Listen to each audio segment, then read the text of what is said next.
Hey guys, so today I'm going to be looking at why people stop liking their significant other. So yeah, let's just get right into the video. My husband yelled at me for spending extra money at the doctor to get a biopsy done for what the doctor thought was cancer. Didn't care if it was cancer, was just mad about the $200. Then wondered why I didn't want to go visit his friends that weekend. Are you kidding me?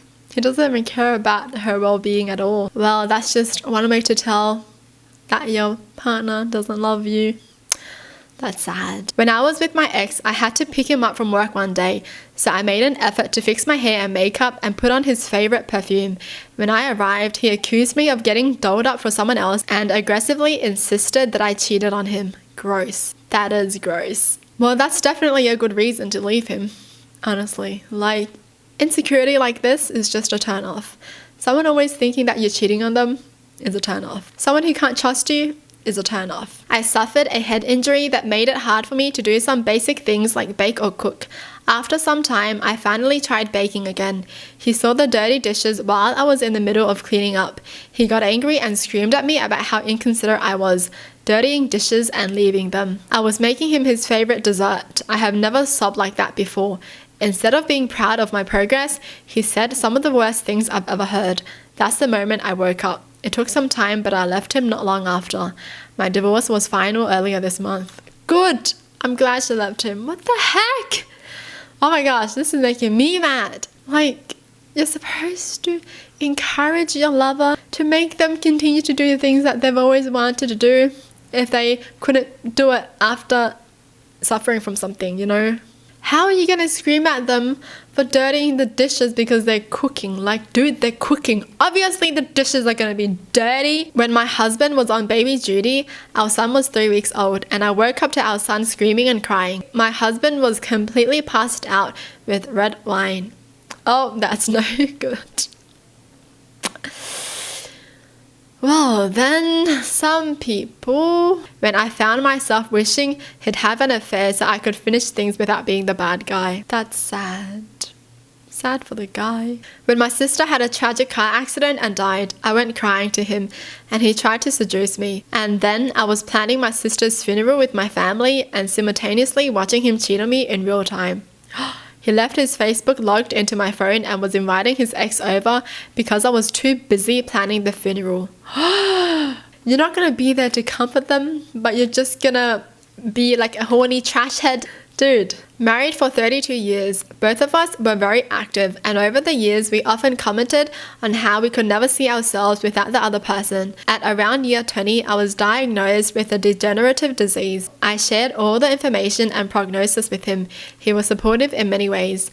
Over time, I started to slow down, but the first time he saw me in a wheelchair, he just stared at me and then walked away.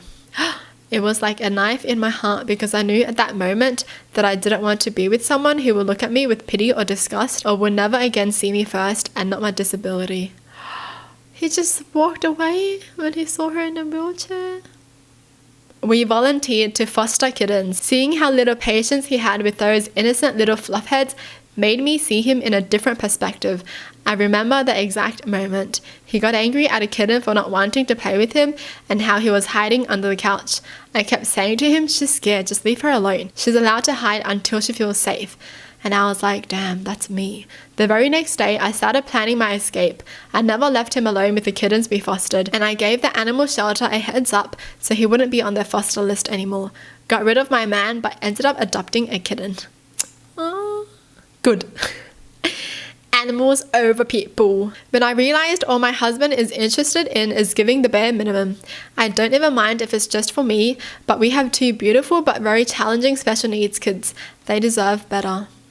Oh. Now you can tell she's a very good mum. I realized I was done after I was complimented by a coworker on my appearance and performance. I'm an actor. The compliment took me completely by surprise because it had been so long since I heard anything positive like that from my husband. How happy a simple compliment made me led me to realize what I was missing out on. What? Their partner never compliments them? That's sad. They're never like, ooh, you look sexy today. You look so good today. How could you not compliment your partner? After years and years of trying, I found out I was pregnant. I miscarried and I was completely devastated. He acted like he couldn't care less. The absolute final straw was later that year on what would have been our due date. He caught me crying, and when he asked what was wrong, I told him. He rolled his eyes and said, "My God, aren't you over it by now? Our divorce should be final by the end of next month." Are you kidding me? Aren't you over it by now? That was your own kid that you were about to have. When he left our infant son in the car for half an hour, then lashed out at me because I was upset over it. Oh my gosh, shouldn't he get arrested for this? That's illegal. You can't leave a baby in the car. My brother and I have a strained relationship. I expressed some things about my brother to my husband, and my husband told my brother. Of course, my brother reacted negatively, creating a bigger rift between us. When I confronted my husband about it, his response was that I was in the wrong, and I should take accountability for what I said to him about my brother. Our divorce should be final next month.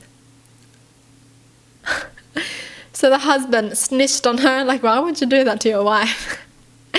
Why are you trying to ruin your marriage? Okay, interesting. He really chose the brother-in-law over his wife. Get married to the brother-in-law then. As soon as I started seeing signs of aggression, one time he threw a bowl of salsa across the room because he bit his tongue. It was excessive and unnecessary. What? Who does he think he is? He bit his tongue, so he takes it out on the bowl of salsa? Are you kidding me? Are you a kid? You're wasting food just because you bit your tongue? What? I asked him to consider my point of view about something and look at it from my perspective. His response, "I don't care about your perspective." The marriage is over. I had put up with emotional abuse and controlling behavior from my husband for years, but when he called me while visiting his family in another state to say that his ex-girlfriend just happened to be there for the weekend, but nothing happened, I finally woke up and had enough. I packed my bags and was gone before he arrived home and filed for divorce the next business day. Wow. Oh yeah, my ex-girlfriend just happened to be visiting my family when I was visiting my family too. Nothing's gonna happen between us. Like, my parents love her, but it's okay. That's what I got out of this story. He walked out on me 2 months after I was diagnosed with a rare type of cancer. When he finally called me, he had driven halfway across the country and wasn't sure when or if he would be back. He knows that I have no family to support me. 9 years together with almost no fighting, and our marriage was over. Since then, he doesn't answer my phone calls and barely responds to important texts, unless it is to inquire about our divorce papers. I'm not sure if I've fallen out of love with him or if I'm just telling myself that so I don't break into a million pieces. People who walk out on their lover because they're diagnosed with an illness are the most disgusting people ever. That's honestly like the biggest betrayal. Like, just imagine being there for your partner all this time and then something happens to you and then they're like, "Oh, I guess I'm out." Whoa. Well, that's it for the video. Hope you guys enjoyed. Tell me in the comments down below what your thoughts are, and as always, thanks for watching. Hope you guys liked it, and I'll see you guys next time. Bye.